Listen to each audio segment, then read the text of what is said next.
자, 이제 우리 96페이지에 재화의 수입을 봅시다.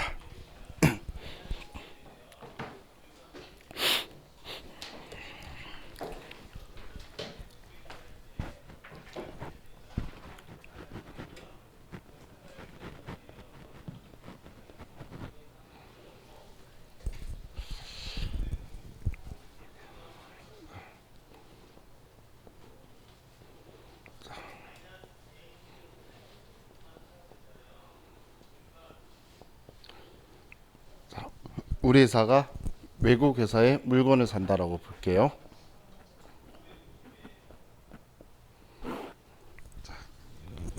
그럼 외국 회사에 우리가 1,000만 원짜리 물건을 사기 위해서 물품 대금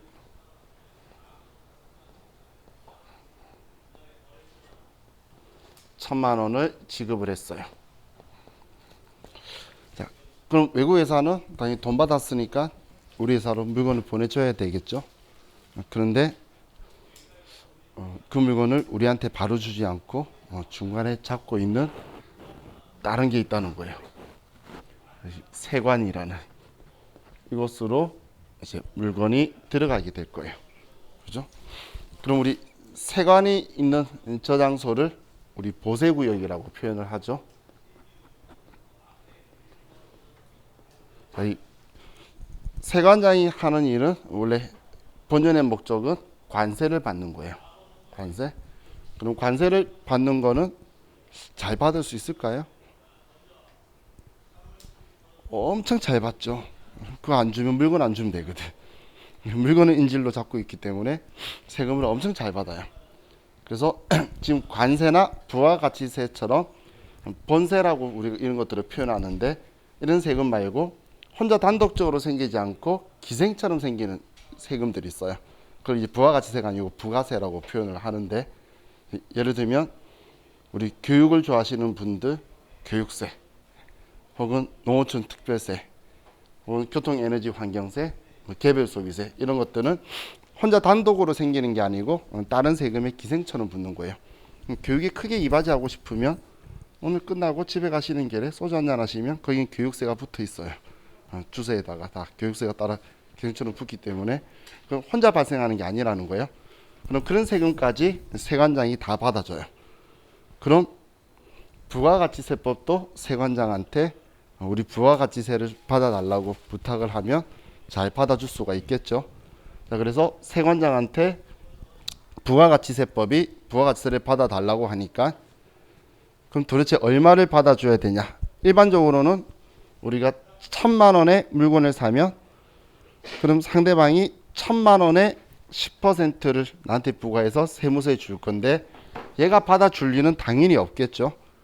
외국 회사가 우리나라 세무서에다가 부가가치세 받았어야 하고 줄 일이 없다는 거예요. 그래서 얘가 거래 징수를 시킬 건데 그 일까지 시키면 당연히 세관은 안 해줄 거예요. 그래서 세관이 먼저 자기들이 관세를 부과하기 위해서 관세의 과세 가격이라는 게 있어요. 우리 관세 부과하는 거는 여러분들이 뭐 외국 나가서 뭐 가방이라든지 신발이라든지 뭐 이런 것들을 사가지고 오면 여러분이 얼마에 사왔는지 영수증 확인 안 해요. 제품을 확인을 하는 거지. 그럼 이 제품에 관세를 얼마 붙일 거라는 자기들의 과세 가격이 있어요. 근데 제가 얼마에 싸게 샀는지 비싸게 샀는지 관심이 없다는 거예요. 그럼 관세 과세 가격이 예를 들어서 1,200만 원이다라고 볼게요. 그럼 여기에 이제 세관장은 관세를 부과시키게 되겠죠. 그럼 관세가 뭐 예를 들어서 100만 원이 부과가 되었어요. 근데 얘가 개별 소비세 대상이라면 개별 소비세가 200만 원 돈이 붙을 거고, 그리고 우리 주세나 교육세가 예를 들어서 50만 원이 붙었고, 그리고 교통, 에너지, 환경세나 농어촌 특별세가 50만 원이 붙었다라고 가정을 할게요. 그러면 이 전체 금액이 얼마가 되죠? 1,600만 원이네. 그죠? 그러면 전체 금액이 1,600만 원인데 제가 왜 이런 걸 썼냐면 그냥 너네가 받는 모든 세금 다 합치고 과세 가격 다 합쳐서 이거의 10%를 그냥 받아줘라고 이야기한 거예요. 이거 전체에. 부가가치세는 이중과세예요. 그래서 이론상 공부하시는 분들도 부가가치세는 제일 마지막에 계산해요. 세금마다 10% 계산하면 힘드니까 전부 다 때려넣어서 다 계산하고 그래서 마지막에 10% 계산할 거예요. 지금 나는 1,000만 원에 샀지만 얘네들은 아니야 계산이 1,600이야. 이거 10%인 160만 원 가져다 주면 우리 부가가치세 시간이니까 이 물건을 주겠다는 거예요. 그럼 나는 어쩔 수 없이 얘한테 부가가치세 160만 원을 지급해 줘야 돼요. 근데 생각해 보면 자, 우리 회사는 지금 우리 같이 쓰려고 직접 구입하는 게 아니고 팔려고 산 거란 거예요. 그럼 부가가치세를 부담할 필요가 있나요? 사업자의 단계에서는 부가가치세를 부담하는 게 아니라 그랬죠. 그래서 이거 지금 너가 돈을 줘야지 물건을 주니까 부가가치세는 주는데 난 사업자야 라고 말했더니 세관장이 알았어. 그럼 너가 160만 원을 돌려받을 수 있는 수입세금 계산서를 발행해 주겠다는 거예요. 수입세금 계산서를 가상의 금액 1,600만 원짜리를 써서 부가가치세 160만 원을 받았다라는 증빙을 발행을 세관장 이름으로 발행을 해줄 거예요. 160만 원 받았으니까.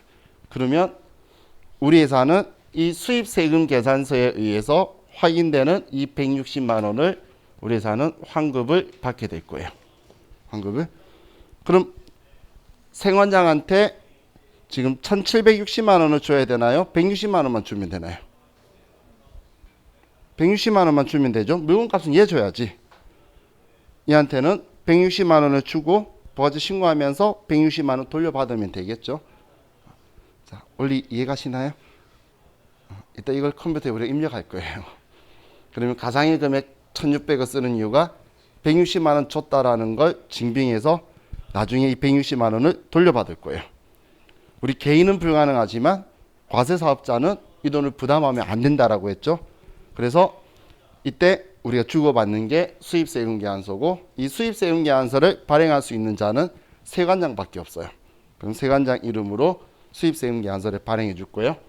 그럼 수입세금 계산서를 발행해 주면서 넘어오는 이 시점을 우리는 수입신고 수리일이라고 하는데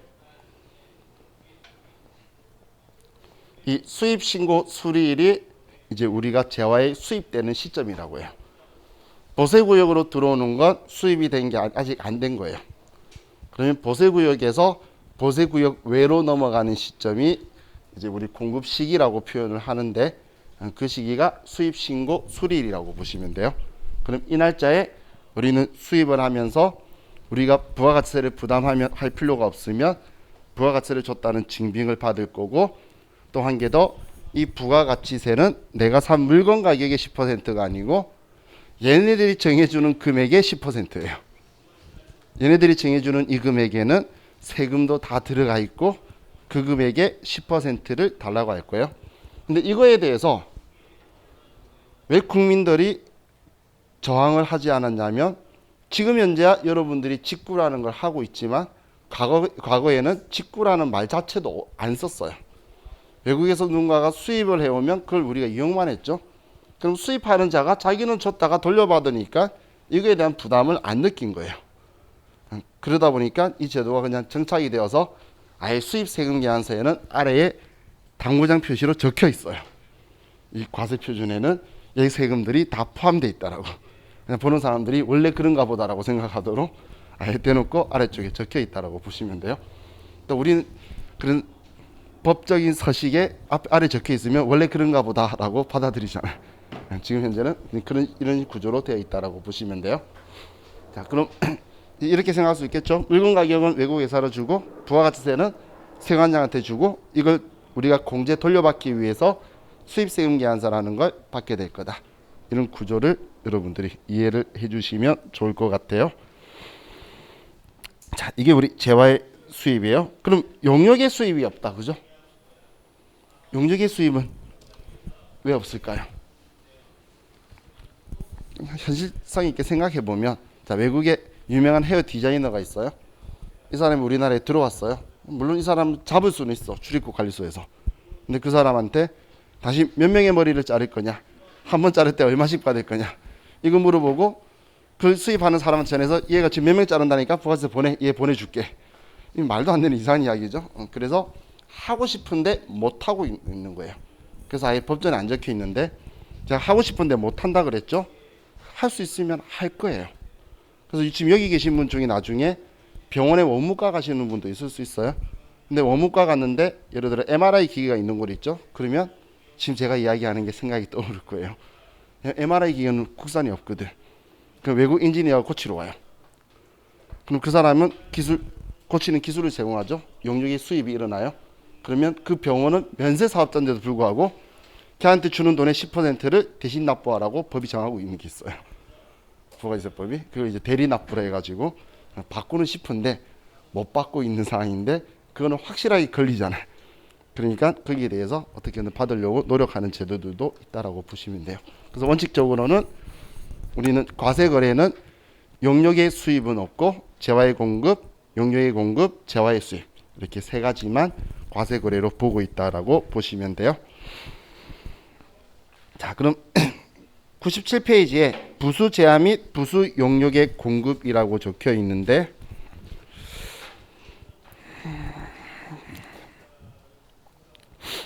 그 많은 책 저자들이 뭐 재화의 공급하고 용역의 공급의 경계선이 좀 모호할 때 있죠. 이렇게 모호할 때 그걸 설명하기 위해서 쓸 때에 좀 포인트를 잘못 끌고 가서 과세하고 면세하고를 섞어버리는 경우가 있어요. 이 책 저자도 그렇게 섞여버렸는데, 우리 면세과세 적혀있는 주의 아래 적혀있는 부분 빼고 부수 재화 및 부수 용역의 공급 옆에다가 이렇게 적어두세요. 주된 거래를 따른다.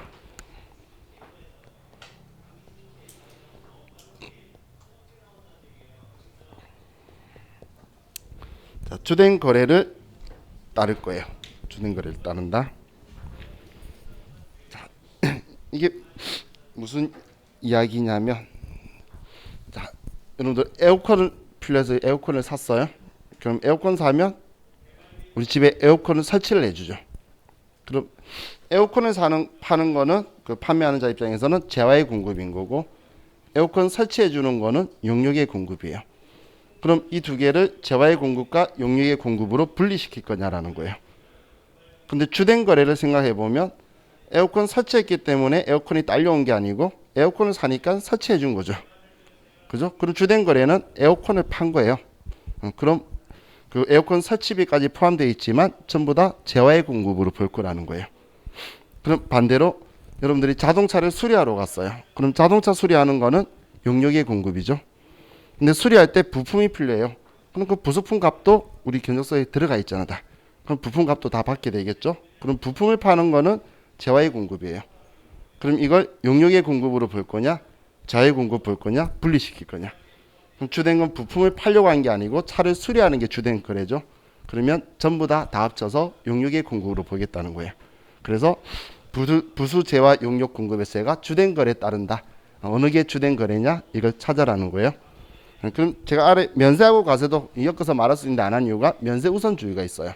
그래서 얘는 지금 상황이랑 좀 틀리기 때문에 쓰시는 분들이 항상 재화 용역 이야기하다 보면 과세 면세로 갑자기 흘러가서 이렇게 많이 써요. 근데 지금 안 봐도 돼요. 아직 우리 면세 공부도 안 했는데, 그죠?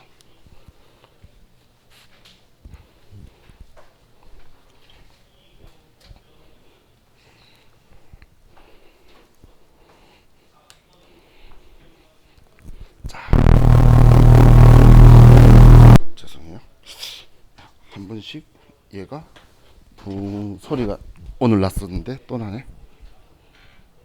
컴퓨터가 문제일까? 스피커가 문제일까?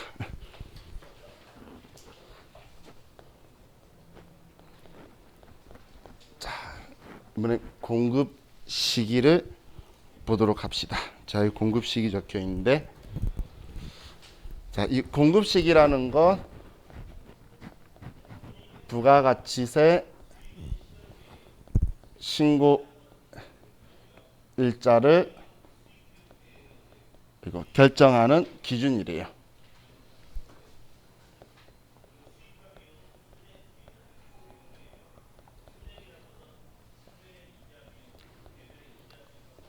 이 공급 시기가 언제냐에 따라서 부가가치세 신고를 이번 과세기간에 하냐 다음 과세기간에 하냐 이게 결정이 되게 될 거예요.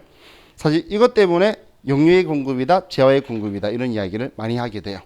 왜냐면 용유의 공급은 기술이니까 그거 다 고쳐주면 끝난 건데 재화라는 건 넘겨야 되니까 상대방에게 넘겨줘야 되는 시점이에요.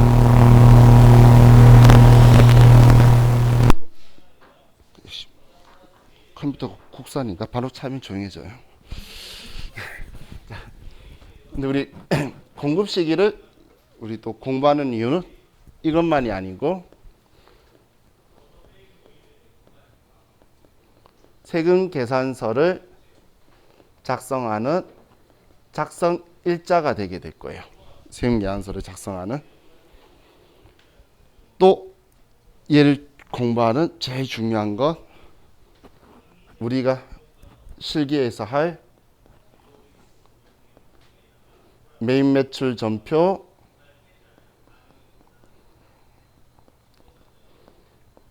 입력하는 날짜가 돼요. 입력 일자. 우리가 일반 전표에 날짜 쓴 것처럼 매입 매출 전표에도 똑같이 몇월 며칠이라고 쓸 건데 세금 계산서 작성된 날짜를 여기에다 쓸 거고 이 날짜를 쓰면 컴퓨터가 부가가치 신고서에 그 날짜 기준으로 분배시켜 줄 거예요. 그러면 우리는 여기에 입력한 날짜를 기준을 잡으려고 공급 시기를 공부한다라고 보시면 돼요. 자, 그럼 먼저 재화의 공급 시기가 적혀 있는데 자, 재화의 공급 시기는 일단 단순해요. 원칙은 물건을 인도할 때요. 팔았다고 넘겼을 때. 그때가 우리 공급 시기로 보는 게 원칙인데 우리가 넘길 수가 없을 때가 있죠. 그런 경우는 그걸 샀다는 사람이 이제 구매했다라는 걸 이용을 가능할 때 혹은 그 두 개도 애매하면 서로 팔고 나는 상대방은 샀다고 말할 때 그때가 공급 시기다라고 그날을 자의 공급이 확정되는 때라고 표현을 해요. 자, 그럼 다음 페이지에 넘겨보시면 이제 거래 형태에 따른 재화의 공급 시기가 있는데 자, 현금 판매, 외상 판매, 할부 판매가 있죠. 자, 이제 우리 세법에서 그냥 할부 판매라고 적혀 있는 건 앞에 단기자가 생략되어 있는 거예요. 장기 할부 판매나 매출은 앞에 장기자가 꼭 붙어 있을 거예요. 그럼 그냥 할부 판매는 단기 할부 판매를 이야기하는데 자, 우리가 회계 공부할 때에 장기, 단기 기준은 보고기간 종료로부터 1년 이런 이야기 했죠. 근데 그런 이야기 회계 처음 공부하시는 분들은 태어나서 처음 들었을 거예요. 그죠? 근데 우리 일상생활에 생각하면 오늘로부터 1년 이런 이야기를 하죠. 우리 세법은 우리 상식하고 똑같아요. 그래서 부가가치세법은 오늘로부터 1년. 그럼 장기할부는 뭐냐면 2회 이상에 거쳐서 1년 이상 분할 납부하는 걸 장기할부라고 표현을 할 거예요. 그럼 얘는 단기할부면 기간이 1년 이내가 안에 다 일어나면 이거는 그냥 인도했을 때 한번 공급 시기로 볼 거예요. 팔면 나중에 잔금 받는 날 상관 안 하고 인도했을 때 전부 다 그냥 다 판 걸로 볼 거다. 자, 다음 우리 상품권 등 현금을 외상이나 현금 또는 외상으로 판매하고 그 상품권이 현물과 교환되는 경우 자, 백화점 상품권 예를 생각하시면 돼요. 자, 백화점에서 상품권 뭐 10만 원짜리를 팔았으면 10만 원 돈은 받겠죠. 백화점 입장에서. 그렇지만 이거는 물건을 판 시점이 아니죠. 그럼 부가세법상의 공급 시기가 아니에요.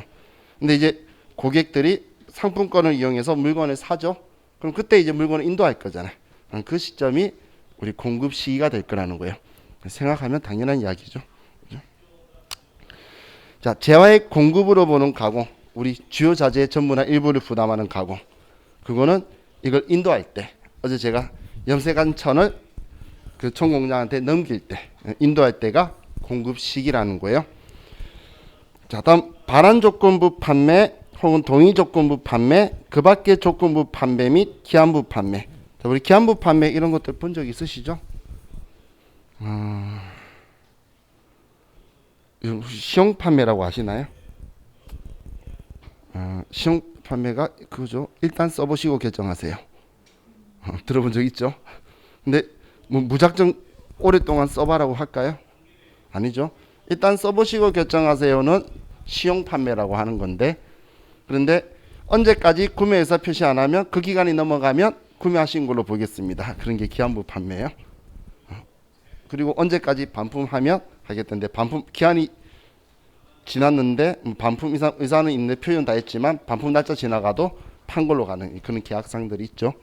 그래서 그걸 우리는 기한부 조건들을 다 거는 건데, 얘는 당연히 방금 제가 말했던 게 그 조건이 성취되거나 그 기간이 지나거나 그때가 공급 시기로 볼 거라는 거예요.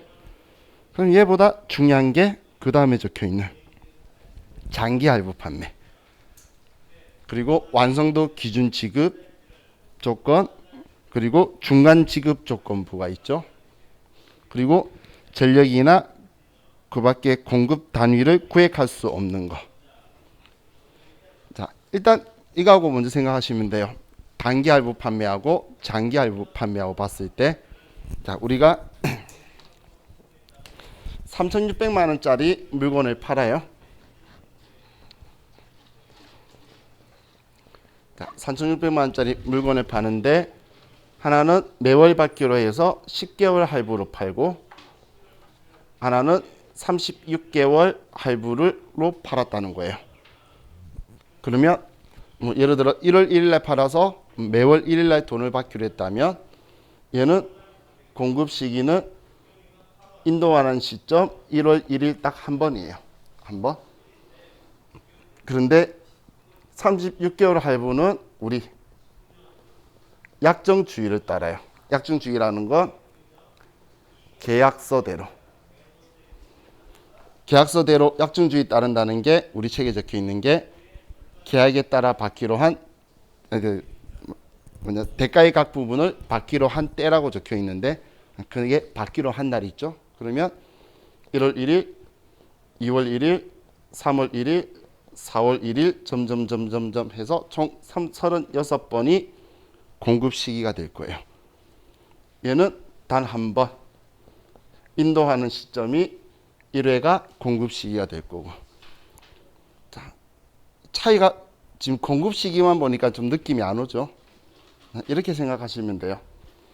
10개월 할부 판매했으면 이때는 세금계산서를 인도할 때 1월 1일 날 3,600만 원짜리 세금계산서를 한 방에 발행해 줄 거예요. 부가가치세 360만 원을 받아서 4월 25일 날 부가가치 신고할 때 납부할 거예요. 그런데 36개월 할부를 하면 이걸 36번 받기로 한 거죠. 그럼 받기로 한 그날을 공급 시기로 해서 매번 100만 원의 부가가치세 10만 원짜리를 세금계산서를 36번 발행해 줄 거예요. 이게 장기 할부 매출하고 단기 할부 매출의 차이라고 보시면 돼요. 근데 왜 이런 짓을 할까요? 왜 이런 짓을 하냐면, 자, 얘는 지금 제가 4월 25일 날 360만 원 부가가치세 가져다 줘야 된다라고 했죠. 근데 장기 할부 매출에 보면 3번 받았어요. 총 얼마 받았죠? 원금까지 합쳐야 330인데 부가가치세 360만 원 가지고 오라면 말도 안 되는 소리죠. 부가가치세는 내 돈 아니잖아. 받아서 가져다 줘야 되는데 받은 건 30만 원밖에 없다는 거예요. 그런데 한 방에 발행해 주면 360만 원을 가져다 줘야 되는 부당함이 발생하게 되겠죠. 그래서 그 구액을 일정 선을 끄는 게 그냥 1년이라는 기준을 잘랐어요. 세법이. 그래서 1년 이내에 발생하는 거는 인도하는 시점에 전부 다를 한 방에 발행해 주고 끝내는 거예요. 나머지 우리 9번 받는 거는 이제 부가가치 신고하고 상관없이 전표해서 돈 받았다라고만 쓸 거예요. 근데 얘는 전부 다 부가가치 신고할 때마다 매번 100만 원짜리를 36번 발행하는 방식을 가지고 간다고 보시면 돼요. 그럼 이것만 이런 방식으로 쓰는 게 아니고, 우리 중간 지급 조건부는 지금 계약서에 적혀 있는 약정 주의를 따른다니까, 계약서에 뭐 예를 들어서 몇 퍼센트 완성하면 얼마 주고, 몇 퍼센트 완성하면 얼마 주고, 이렇게 서로 같이 계약을 한 거 있죠. 그런 걸 완성도 기준 지급이라고 하는 거고, 계약금 며칠 날 주고 중도금 며칠 날 주고 하면 그 받는 날 맞춰서 세금계산서 발행해 주겠죠. 그걸 지금 대가의 각 부분을 받기로 한 때, 한마디로 계약서에 적혀 있는 날짜를 공급 시기로 할 거란 이야기예요. 자, 그리고 우리 전기. 자, 여기 계신 분 중에 집에 전기 쓰기 위해서 계약서 쓴 적은 아마 거의 없으실 거예요. 그죠? 근데 이 전기는 계약서를 그 건물을 지으면서 계약을 하도록 되어 있는데, 그럼 며칠부터 며칠까지 쓴 걸 며칠 공급식으로 해서 언제 납부하겠다고 계약서를 쓰게 되어 있어요. 왜냐하면 얘가 전기가 얼마까지 끊겼다가 다시 들어오는 게 아니죠. 그래서 구획을 나눌 수 없으니까 그냥 계약서에 써져 있는 대로 하겠다, 이런 뜻이 대가의 각 부분을 받기로 한 때예요. 자, 무인 자판기, 볼 때마다 말도 안 되는 거지만 자판기에서 돈 뺄 때예요. 그래서 자판기에서 돈을 인출할 때가 공급 시기래. 도저히 아무도 알 수가 없겠죠. 그죠? 자, 그리고 위탁 판매 또는 대리인에게 매매하는 경우 있죠. 대리인에 의한 매매. 자, 이런 이야기를 하는 거예요.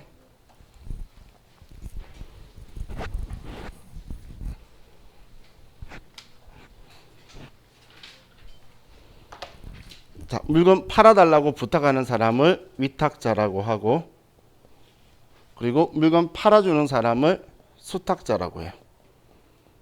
자, 그럼 옛날에는 물건 떼가서 파는 사람들도 있었지만 지금 물건 떼가서 파는 사람은 바보죠.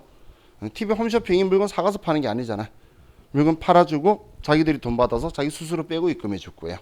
그런 걸 이제 뭐 유통이사라고도 하고 대리 판매라고도 하고, 이거 우리 회계나 세법에서는 수탁 판매라고 해요. 그럼 이 사람한테 판 건 아니에요.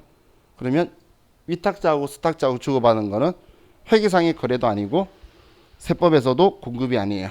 그런데 이 수탁자가 이제 제3자에게 TV 홈쇼핑에서 우리한테 팔면 이때가 이제 공급 시기가 되는 거예요. 인도에서 수탁자가 인도했을 때 위탁자 나의 공급 시기가 되는 거예요. 그럼 내 물건 얘가 팔아준 거잖아요.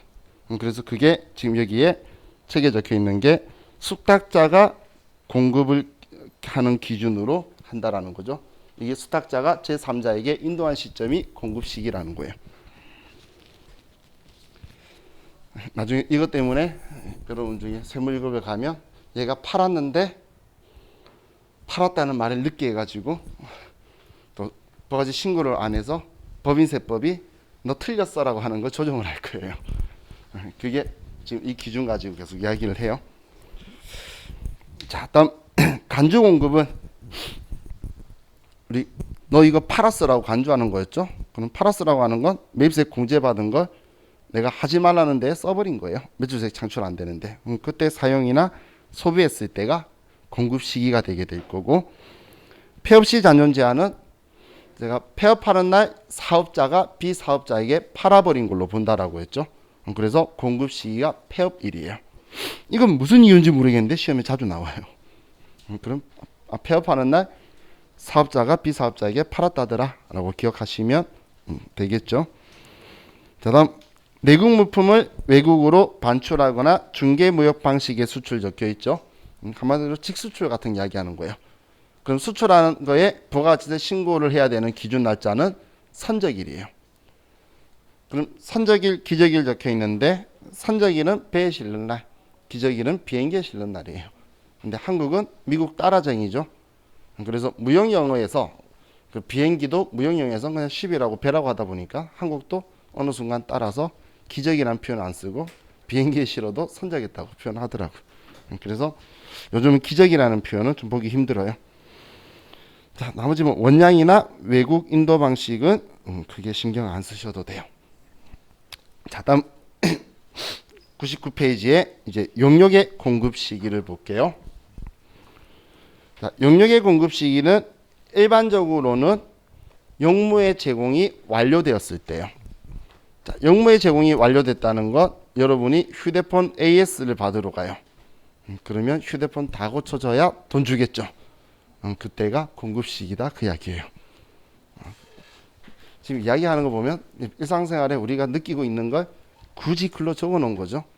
그죠? 근데 이렇게 적어 놔야 그때 신고 안 하면 혼낼 수가 있잖아요. 그래서 다 성문에서 적혀 있는 거예요. 자, 그럼 이제 거래 형태에 따른 용역의 공급 시기가 적혀 있네요. 자, 여기에 장기 할부 판매, 완성도 기준 지급, 중간 지급 조건부 이런 것들은 재화의 공급 때하고 똑같아요. 왜냐면 용역도 우리가 뭔가를 만들어주는 기술만 제공하는 것도 계약서를 쓰겠죠. 그럼 계약서에 적혀 있는 대로 우리 약정 주의를 따르겠다는 거예요. 자, 근데 전세금 또는 임대보증금의 간주임대료. 이런 이야기 들어본 적 있나요? 간주임대료? 자, 우리 임대료라는 말은 들은 적 있으신가요? 흔히 말하면 월세 같은 거죠. 그럼 간주자는 들어본 적 있나요? 저한테 오늘도 들었잖아요. 간주. 들어본 적이 없다 그러시면. 이 간주가 안 했는데 했다라는 거죠. 근데 방금 이 간주하고 임대료가 붙어 있네? 한마디로 임대료 받은 거 아닌데 임대료 받은 걸로 간주하겠다는 거예요. 도대체 이게 또 무슨 뚱딴지 같은 소리야. 그죠? 자, 근데 정말 뚱딴지 같은 소리인데, 자, 이거예요. 나중에 이거 가지고 우리 또 이제 부가세 신고하는 서식 작성할 거예요. 자, 월세 부동산 임대 사업자가 보증금을 받고 있어요.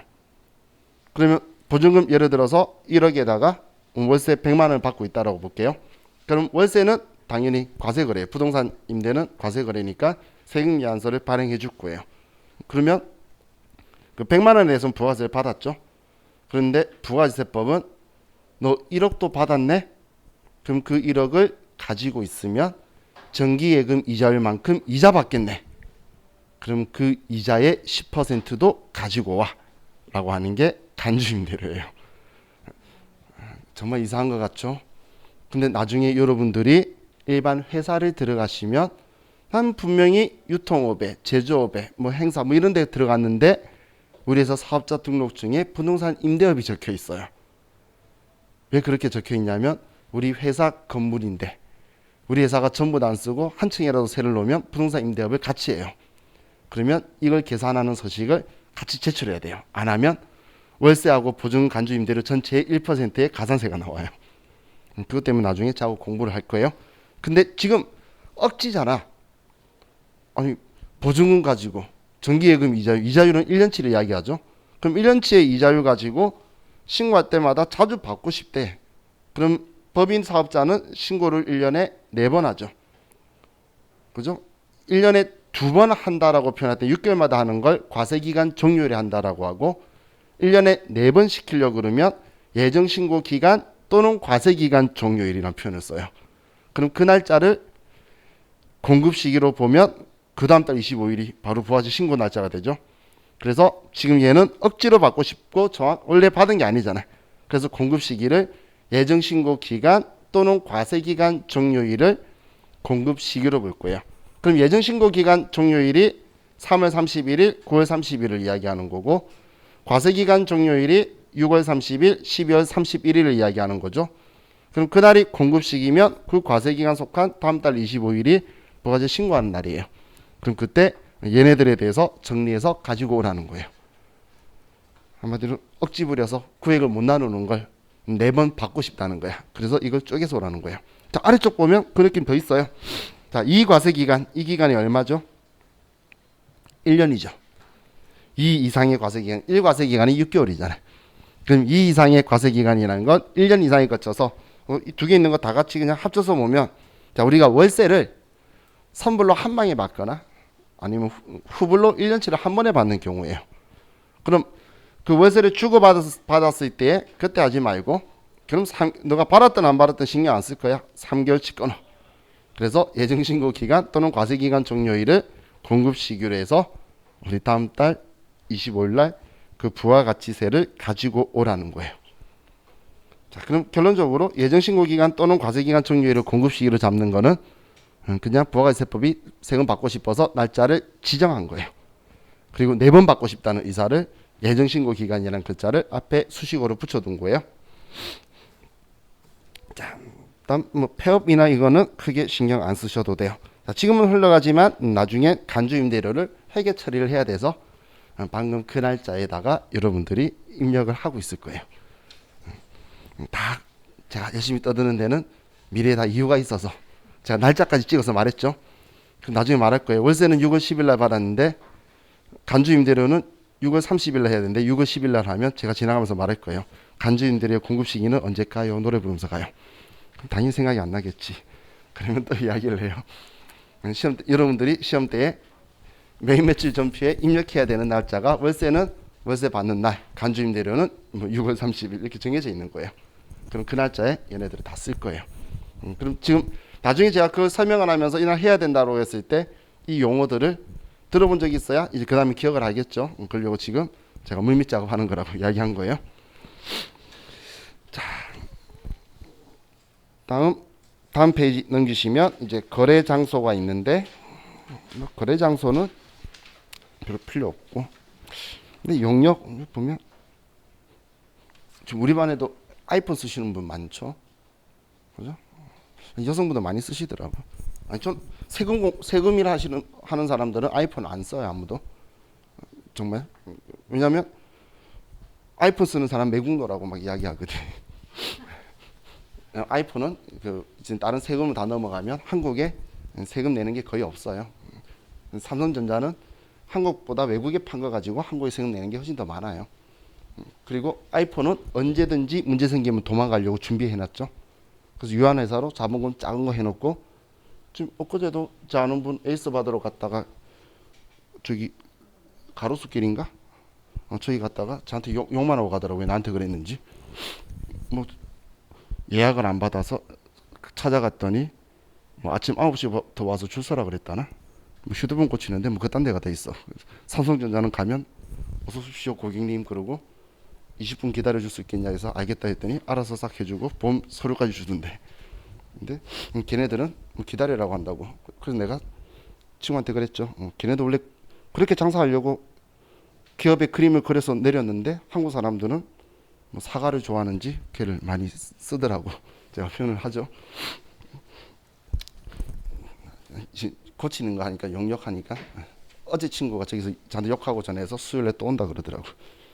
계속 고칠 건가 봐. 그러면서 다시는 안 쓴다 그러길래 내가 삼성전자 아이폰 쓰라 그랬는데 그냥 막말한 거예요. 이게 두 회사가 기업 이념이 틀려요. 그리고 애플은 그 트럼프랑 같은 생각 가지고 있는 기업체예요. 그래서 미국 우선주의이기 때문에 외국에 대해서는 쓰고 싶으면 써. 근데 쓰려면 미국 따라와. 미국 우리 스타일대로 해. 그런 식인 거고. 근데 구글은 돈만 되면 다 할게. 이게 구글의 스타일이고 애플하고 둘이 좀 틀려요.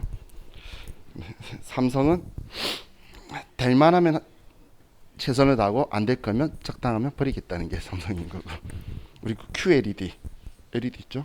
그것도 제일 불쌍한 데가 니콘. 원래 그거 만든 곳이 니콘이에요. LED를 OLED 기술이. 근데 걔는 뭐 바보 엄청난 기술이 많은데 전부 다 그걸 다 팔았어요.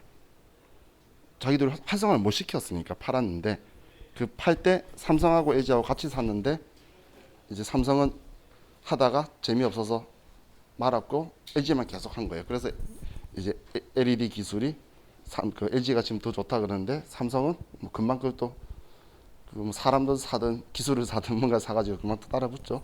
그러면 따라붙기 전에 상용화 시키는 게 이제 뭐 LG의 일이고 뭐 그렇다 그러더라고. 지금 그 아래에서 쭉 말려 올라오는 TV 있죠. LG 거. 그 처음 세대 나왔을 때 한 대가 3,800인가? 그 세대 파는데 두 개를 삼성 직원이 사왔어요.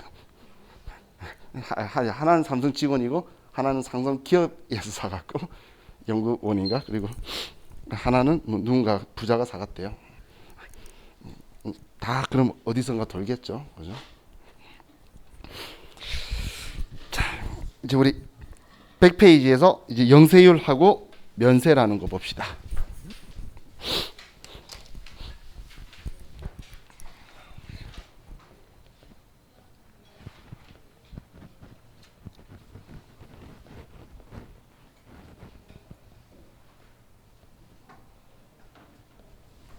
자, 0%의 세율을 영세율이라고 하는 거예요. 영세율. 자, 우리 부가가치세의 세율은 몇 퍼센트죠? 10%죠. 그런데 과세 거래인데 0%의 세율을 부과하는 건데, 자, 이거는 국제적 이중 과세를 방지하고 그걸로 인해서 소비지국 과세의 원칙을 구현하고 그리고 우리나라의 수출 산업을 육성하기 위해서 이 제도에 우리는 사용을 하고 있다라고 보시면 돼요. 자, 그럼 제가 그 부가가치세 특징에서 소비지국 과세 원칙이라는 글자가 있었는데 제가 뒤쪽에서 설명드릴게요. 이런 이야기 했었죠. 자, 그럼 이 소비지국 과세 원칙에 대해서 먼저 설명을 드릴게요. 자, A라는 국가가 있고 자, B라는 국가가 있어요. 자, 그럼 이 부가가치세는 뭐 이름도 전 세계별로 다 다른 신기한 이름들이 적혀 있고 미국은 부가가치세 자체를 없어요. 오히려 사업자가 따로 정리하는 방식도 아니고 좀 다른 방식을 쓰고 있어요. 거기는 연방마다 또 이제 국가마다 단세 국가가 아니고 그 뭐라죠? 연방마다 달라요. 주마다. 그렇기 때문에 다른 맛이 쓰는데 어떻게든 국가마다 부가가치세 세율이 틀리다라는 거예요. 그럼 A 국가의 부가가치세 세율이 예를 들어 20%고 B 국가의 부가가치세 세율이 10%라고 볼게요. 그럼 두 국가 다 똑같은 물건을 100원짜리를 생산을 하면 A 국가 사람들은 100원짜리 물건에 대해서 이 기업들이 판매할 때에 부가가치세를 20%니까 20원을 부과해서 국민들은 120원에 사 쓰고 있을 거예요. 자, 그리고 B 국가 사람들은 이 물건에 부가가치세 10원을 부과해서 110원에 사 쓰고 있을 거예요. 자, 우리 똑같은 볼펜이라 그러면 우리나라에서 110원에 사 쓰나 일본 사람들이 105원에 사 쓰고 있으나 우리는 불만 없어요. 그죠? 그 국가 사람들은 서로 불만이 없다라는 거예요. 자, 그런데 국가끼리 서로 이제 이 물건을 사고 팔아야 되겠죠. 자, 그래서 A 국가가 자기가 100원에 만든 걸 120원으로 해서 이 부가가치세 120원 부과한 걸 B 국가로 수출을 했어요. 그럼 B 국가에 120원이 나왔는데 부가가치세가 10%면 12원이면 132원이 되겠죠. 그러면 똑같은 물건인데 B 국가 사람들이 110원에 파는 물건하고 132원이면 이 물건 샀을까요? 안 샀쓰는 이유는 같은 100원짜리인데 이 나라에서 세금 가져가고 이 나라에서 세금 가져가서 이중과세가 돼서 그렇죠. 근데 반대로 자, B 국가가 이 110원짜리를 가지고 이 나라로 수출을 해요. 그럼 110원인데 이 나라에서 20%인 22원을 붙이면 그래도 132원이 되죠. 그럼 A 국가 사람도 자기 나라에서 생산한 건 120원인데 수입한 게 132원이면 흔히 옛날에 말하던 수입병 걸리지 않은 이상은 이거 샀을 이유가 없다는 거예요. 다 자기 나라 것만 샀쓰겠죠. 그러면 서로 수출하는 게 의미가 없다는 거예요. 자, 그래서 과거에 자, 혹시 가트 협정이라고 들어본 적이 있으신가요? 자, 본인 스스로 생각해서 본 적이 있는데 뭔지를 모르겠다. 본 적은 있어 생각하시는 분은 나이가 많으신 분이고 지금은 얘가 이제 WTO로 전부 다 넘어갔어요. 이걸 들어보는 게 요즘 사람. 그래서 저도 누가 물어보면 이건 모르는 척해요. 근데 자, 얘가 이제 관세나 이런 것들을 위해서 이제 협약을 하는 건데 지금 이런 일이 발생하는 게 둘 다 132원에 그 나라 사람들이 쓰게 되는 게 지금 국제적 이중과세가 생기기 때문에 문제가 발생한 거죠. 그래서 이 둘 중에 한 군데서만 부과하자라고 한 거예요. 그래서 이것 때문에 분쟁이 생긴 게 이제 독일하고 프랑스에서 이제 사건이 생겨서 이 분쟁을 해결하려고 했는데 자, 지금보다 옛날에 일어난 거니까 과거에는 이 문제가 어느 나라가 그럼 이 물건에 대해서 세금을 가져갈 거냐라는 거예요. 한쪽은 세금을 포기하라는 이야기잖아요. 그럼 어느 나라가 가져갈 거냐라고 되니까 그 수출하는 나라가 자원을 뺏기는 나라가 되죠. 우리나라의 자원을 외국 사람이 쓰게 되는 거잖아요. 그러면 자원을 뺏기는 나라가 세금을 받아가야 된다라고 먼저 생각을 했어요. 근데 그렇게 해보니까 A 국가가 120원에 부가가치세 붙인 걸 B 국가에 120원이고 부가가치세 없이 120원을 하더라도 B 국가 사람은 자기 나라 거 써요. 그죠? 또 B 국가가 110원짜리 물건을 만들어서 부가세 붙여서 여기 A 국가에 이 물건을 팔면 이번에 A 국가 사람도 이런 상황이면 B 국가 물건 쓰겠죠? 또 싸잖아. 그죠? 이건 결론적으로는 부가가치세 세율이 낮은 국가가 무조건 유리한 거예요. 그래서 이거 물건을 만들어서 수출하는 나라가 과세하는 걸 뭐라고 하냐면 생산지국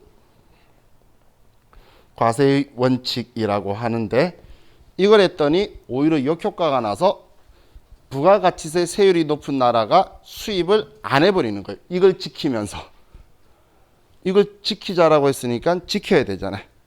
그럼 어길 수는 없으니까 자기들은 수입을 안 해버리는 거예요. 수출할 때만 붙이고 팔리든 말든 보내놓고 자기가 수입 안 하니까 오히려 더 먹통이 되죠. 그래서 다시 바꾸자. 그래서 시험에 얘가 나오면 오답 지문의 키워드가 되고, 자 그럼 우리 이제 수출하는 나라에서 우리 수출하는 나라는 세금 부과하지 말고 수입하는 나라가 자기 나라에서 세율을 부과하자는 거예요. 자, 그럼 A 국가가 100원 이 금액 있죠? 이 자기 나라 부가세 부과하지 말고 수출할 거면 100원을 그대로 B 국가로 보내는 거예요. 그럼 B 국가가 자기 나라의 세율을 붙여서 110원에 팔겠다라는 거예요. 그러면 얘 둘이의 금액이 똑같으니까 뭐 기분 좋거나 디자인 좋거나 뭐 이런 걸로 사람들이 다 쓰겠죠. 또 B 국가도 10원 안 붙이고 100원을 가지고 그대로 보내면 A 국가에서 자기 나라 세율 20원 붙여서 120원에 물건을 팔 수 있으면 얘들도 똑같아지겠죠. 그렇다면 서로 아무런 문제가 생기지 않으니까 이제 이 협정에서 소비지국 과세 원칙을 구현하도록 한 거예요.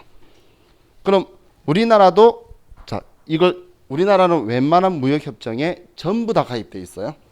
왜냐하면 대한민국은 자원이 없는 나라죠. 그죠? 그 자원이 없고 전부 다 여러분들이 알고 있는 대기업은 외국의 자원으로 기술력을 투입해서 가공해서 외국으로 파는 행동을 하잖아. 자동차든 휴대폰이든. 그렇기 때문에 세계 웬만한 무역기구는 전부 다 가입돼 있어요. 그래서 똑같이 이걸 따라야 되겠죠. 자, 이게 우리나라가 10%잖아요. 그러면 우리나라는 수출할 때는 그런 물건을 부가가치세 없이 보내야 되겠죠. 그런데 이 부가가치세 없는 물건, 있는 물건 이렇게 두 개 계산하니까 힘들다는 거예요.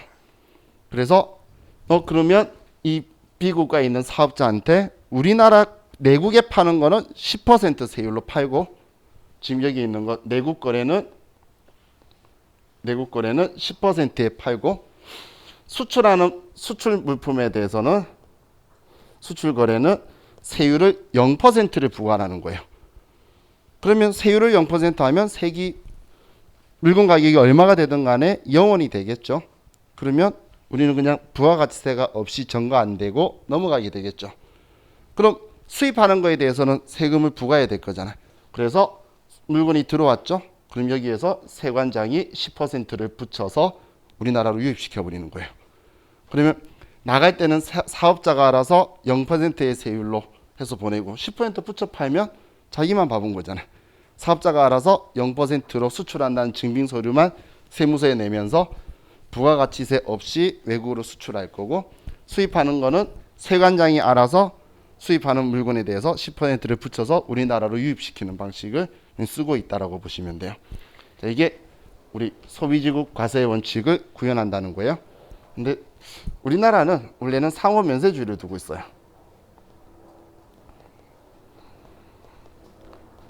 상호 면세주의라는 건 무조건 소비지국 과세의 원칙을 구현한다 그런 건 아니고, 상대방이 여기 협정에 가입되어서 이걸 지키면 우리나라도 따라서 지키고, 여기에 가입 안 되어 있어서 다른 거 하면 우리나라도 그대로 그냥 눈에는 눈, 이에는 이 방식을 쓰고 있어요. 그래서 그걸 상호 면세주의라는, 너가 면세해주면 나도 면제해줄게, 너가 안 하면 나도 안 해, 이런 방식이 우리나라 무역 방식이다라고 보시면 돼요. 자, 일단 취지만 제가 설명을 드린 거고, 자, 이 다음 시간에 이 영세율에 대해서 실기하고 연결된 용어를 설명드릴게요. 쉬었다 합시다.